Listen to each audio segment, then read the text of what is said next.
कल शाहिद खान अब्बासी साहब ने साबिक वज़ीर-ए-आज़म है असद खरल साहब, उन्होंने कहा एक बात तो आपकी दुरुस्त साबित हो रही है, ये बाबर साहब भी जिस तरह बता रहे हैं सबके सामने आ रहा है, पीपल्स पार्टी अलग है, नून लीग अलग, तो मौलाना तो अकेले रह गए, पिंडी वाला कोई सीन नहीं, कल भी ये बात हुई थी।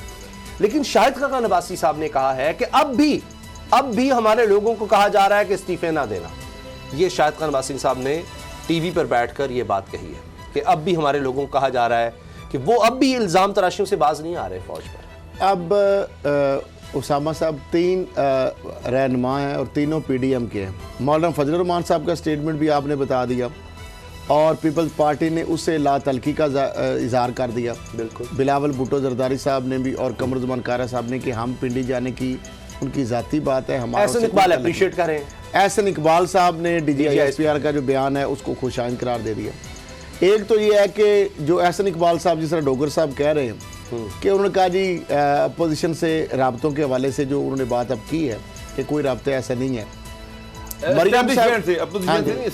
अपोजिशन और एस्टेब्लिशमेंट के जो राब्ते आपस में। अच्छा, अब मामला ये है कि मरियम साहिबा ने जो बात की थी, हुकूमत भेजने की बात भी उन्होंने की थी और ये भी उन्होंने कहा था कि हुकूमत की बजाय हम फौज से मुज़ाकरा, यानी उन्होंने खुद ये यानी अपनी जानब से एक भीख मांगी थी फौज से बेसिकली मुज़ाकरात की, जो कि उनको उसका आगे से कोई जवाब नहीं मिला।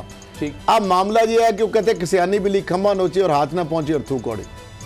जब सितंबर के अंदर जुबैर साहब को पीछे लगाए रखा और उनको पूरा जवाब उन्होंने दे दिया कि जनाब इन जो तिलों में तेल नहीं है, जो आप और पहले डिनाई करते रहे खरल साहब कि हमारा कोई नुमाइंदा नहीं मिला जाकर। हाँ जी, पहले फिर बाद में मानना पड़ा, कभी हाँ कभी ना वाली हुई बात।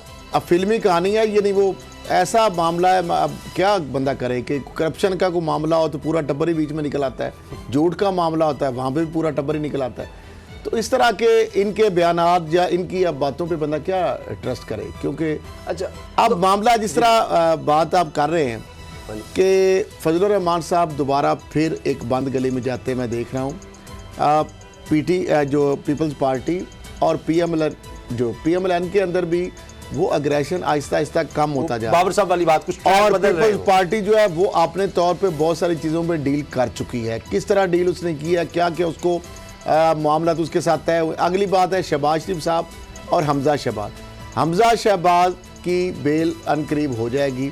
शहबाज शरीफ साहब एक वक्त के इंतज़ार में हैं कि ऐसे वक्त के लिए जब उनको भी कुछ श्योरिटीज़ मिले, कोई गारंटीज मिले, क्योंकि वो जब तक अपना शौक पूरा कर गारंटी और श्योरिटीज नहीं मिलती उस वक्त तक शहबाज शरीफ साहब बाहर आने के खान नहीं है। वो चाहते हैं कि उनको गारंटीज मिले, को उनको पता लगे हमजा शहबाज पहले बाहर आएंगे पहले फेज में, अगली खबर पर उसके बाद शहबाज शरीफ साहब को फील होगा, कुछ चीजें वो अपनी मनवाएंगे और वो शहबाज शरीफ का जब तक पार्टी पे मरियम साहिबा का पूरी तरह उनको डिफीट नहीं होती, उनका बयानिया पूरी तरह पिट नहीं जाता और शहबाज शरीफ साहब टेक ओवर करने की पोजीशन में क्या रह गया है सिंध में सर? उस वक्त तक वो बाहर आने के लिए उम्मीदवार नहीं मिले नून लीग को।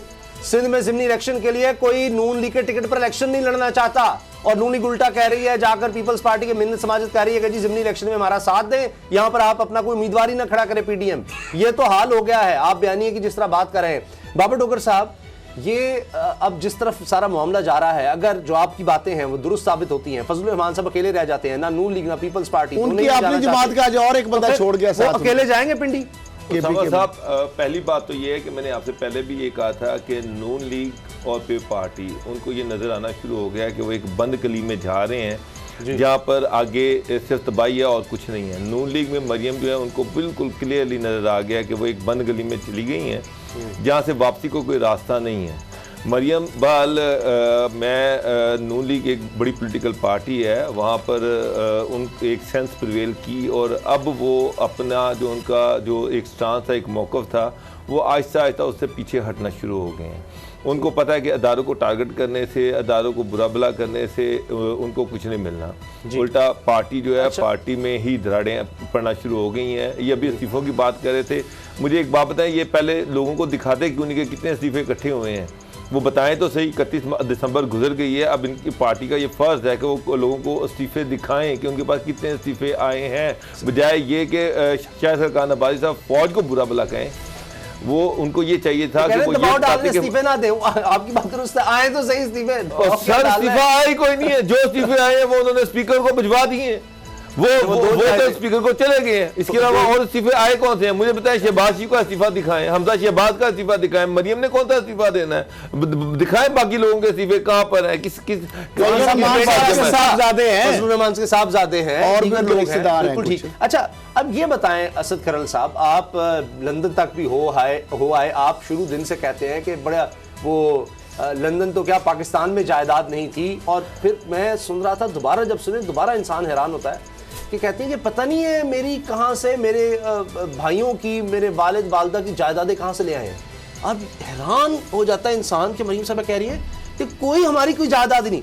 अब इसी तरह से वो फिर वो खाते हैं लड्डू और वो गुलाब जामुन और इस तरह की चीज़ें।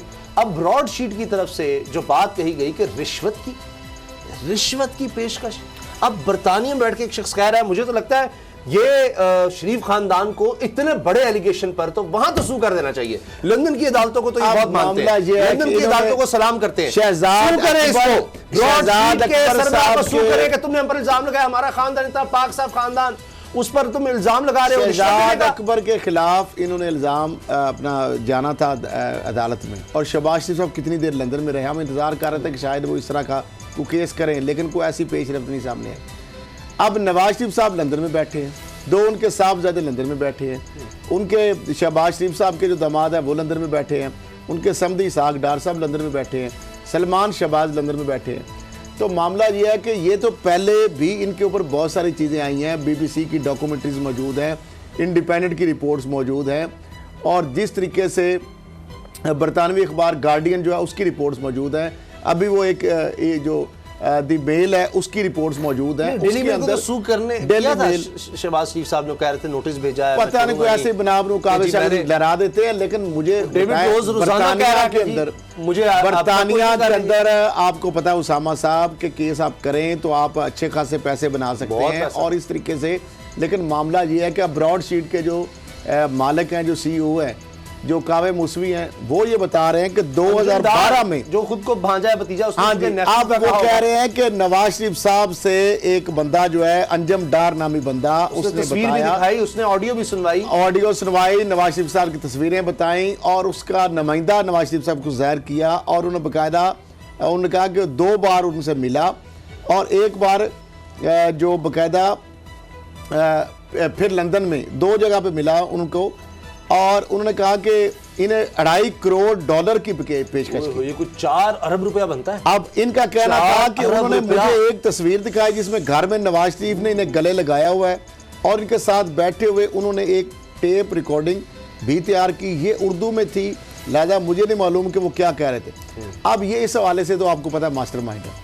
आप जज अरशद मलिक जो है उसके हवाले से जो एक वीडियो उसकी कमज़ोरी थी, वो किस तरह नासिर जो तारक नामी बंदा है मुल्तान, उससे ली, उसको गाड़ी दी, चेक दिए, फिर वो चेक डिसऑनर हुआ, जिससे मामला ये आगे, यानी उसको पैसे जो एक डील की उसको भी पैसे नहीं दिए, जिससे ये मामला बाहर निकला। फिर उसके बाद इन्होंने सऊदी अरब में हुसैन नवाज के पास उसको लेके गए, नवाज शरीफ के पास उसको लेके आए, नासिर जो बाट है उसने किस तरह उसकी सारी तस्वीरें वीडियो बनाई और सारा उनको ब्लैकमेल किया जी। तो ये तो इस फैमिली की बाकायदा एक हिस्ट्री है। अच्छा, कि ब्लैकमेलिंग के हवाले से इनके पास जो मरियम साहब हमारे पास और भी बहुत सारी वीडियोस हैं, ऑडियोज हैं। इन्होंने इस फैसले ब्लैकमेलिंग का जो इनका पूरा एक जंबील है पूरी इनके पास। अच्छा, बाबू डोगर साहब, इन्होंने किया ये कि जो ही ये फैसला आया कि जी नैब ने जुर्माना भी दे दिया, वो JIT की तरह मिठाइयां बांट दी, और बाद में उसने उल्टा इनका जो झूठ है उसका भांडा फोड़ दिया, सारा कुछ बेनकाब कर दिया, और उसी की वजह से फिर ये सारा एहतसाब अदालत में केस चला। तो बाबर डोगर साहब, ये मेरा तो ख्याल है कि बड़ा सीधा साहब इनको तो ये फुल टॉस मिल गई है। एक बंदे ने इल्ज़ाम लगा दिया इतना सीरियस कि शरीफ खानदान रिश्वतें देता है, लंदन में बैठकर रिश्वत की ऑफर करता है, तो इसको तो इनको ले जाना चाहिए अदालत में, दूध का दूध पानी का पानी हो जाए। और ब्रॉडशीट को जो अब पैसे भी मिल गए हैं इसको नैब से, तो वो तो ये पैसे हासिल कर ले। और इनको पाकिस्तान का इतना दर्द है, गरीबों में तकसीम कर। बिल्कुल आपसे एग्री करता हूँ कि ये बहुत बड़ा इल्ज़ाम है शरीफ खानदान पे। इल्ज़ाम तो पहले भी लगते रहे, लेकिन एक ब्रॉडशीट जो काबिल मुस्वी हैं, उन्होंने एक इंटरव्यू में उन्होंने कहा कि उनके पास सबूत हैं, उनके पास सबूत हैं कि शरीफ ख़ानदान ने कैसे पाकिस्तान से करप्शन का पैसा जो है उसके ज़रिए से लंदन में एवन फील्ड समेत बहुत सारे एसेट ख़रीदे। बल्कि वो इमरान खान गवर्नमेंट से ये एक्सपेक्ट कर रहे हैं कि अगर वो उनको फर्दर कोई असाइनमेंट देते हैं तो वो ये जो जुर्माना हुआ है ये इसके पैसे भी वापस देने को तैयार है, सिर्फ वो उनको हायर करें, उनकी सर्विसेज को हायर करें। मसला ये है कि साथ साथ उन्होंने ये भी इल्ज़ाम लगाया कि जब 2012 में शरीफ ख़ानदान का अंजुम डार जो है वो उनको मिला था, जो कि जिसने अपने आप को इंट्रोडक्शन ये करवाया था कि वो नवाज शरीफ का भतीजा, सबूत के तौर पर कुछ तस्वीर दिखाई और एक ऑडियो भी उनको सुनवाई। तो ये सारी चीज़ें वो खुले कह रहे हैं कि जनाब, और उसके ऑफ़र ये थी कि उनके ख़िलाफ़ जो भी सबूत हैं वो छोड़ दें और जो भी उनके ख़िलाफ़ वो कर रहे हैं, चीज़ें इकट्ठी कर रहे हैं, उसको रोक दें। तो वो उस पर नहीं माने कि क्योंकि वो ये चाह रहे थे कि जो भी होना लॉयर के ज़रिए से सारा कुछ हो, और उसमें ज़ाहिर बात है कि जब लॉयर के ज़रिए से होना था तो वो फिर उसमें सारी लीगल डॉक्यूमेंट्स बनने थे कि किस तरह से दोनों में रिकन्सिलिएशन हुई है। जी जी। तो इस चीज़ को उन्होंने मानने से इनकार कर दिया। अब नवाज शरीफ फैमिली पे बड़ा डायरेक्ट इल्ज़ाम आया है ब्रॉडशीट का कि जनाब इन्होंने लंदन में एसेट ख़रीदे हैं इल्लीगल पैसों से और करप्शन के पैसों से, जो कि पाकिस्तान से पैसा इकट्ठा किया है। ठीक। अब यहाँ तो फिर नवाज शरीफ साहब को ये चाहिए कि वो इनके खिलाफ सू कर दें। इंटरव्यू मौजूद है, जिस वेबसाइट ने इंटरव्यू किया वो बिल्कुल उसमें वो क्लियरली कह रहे हैं, ठीक है, कि उनके खिलाफ सू करें लंदन की कोर्ट में कि जनाब आएँ, आप साबित करें कि हमने लंदन में कौन सी प्रॉपर्टीज खरीदी हैं और वो करप्शन का पैसा किस तरह से है। यही कह रहे हैं ना कि जी हम पे नवाज शरीफ को झूठे केस में सज़ा दी गई, पाकिस्तान में इसी केस में सज़ा दी गई ना, तो ये कहना कि ये झूठा केस था और जिसमें कतरी ख़त पेश किया गया था। लंदन की अदालत में तो कतरी ख़त नहीं आना। और सेकेंडली इनको ये डर है कि देखें उसके मौसी के पास कुछ ना कुछ तो है, अगर वो ना होता तो ये उसको इतनी बड़ी रकम क्यों देते कि जनाब तुम जो इन्वेस्टिगेशन कर रहे हो उसको रोक दो। इनको डर ये है कि अगर ये कोर्ट में जाते हैं, अब मौसी ने कोई ऐसे डॉक्यूमेंट्स दे दिए जिसमें ये रिफ्लेक्ट हुआ कि इनकी लंदन में कौन कौन सी प्रॉपर्टीज़ हैं, कहाँ इन्होंने प्रॉपर्टीज खरीदी हैं, तो दूसरा सवाल ये पैदा होगा कि ये पैसा कहाँ से आया और फिर ये लंदन कैसे पहुँचा। ठीक, ऑफ कोर्स ये तो एस्टैब्लिश हो जाएगा कि ये पैसा पाकिस्तान से इलीगली कमाया गया है, लेकिन ये लंदन पर कैसे पहुंचा, ये सारी चीज़ें जो है ये सारी सामने आएंगी। और असद खरल साहब असल जो आप ये कह रहे हैं कोर्ट में ये कभी भी नहीं जाएंगे। अच्छा। क्योंकि अगर ये कोर्ट में जाते हैं तो फिर लाजमी तौर पर मोस्टली जो है वो उनको पता है और कच्चे चटे खुलेंगे, चोर की दाढ़ी में उनके भी बहुत सारे लीगल एडवाइजर्स हैं, वो ऐसे इस तरह की बात नहीं कर सकते, इस तरह की लूज बॉल नहीं दे सकते। अल्टीमेटली उनके पास डॉक्यूमेंट्स हैं, मौजूद हैं।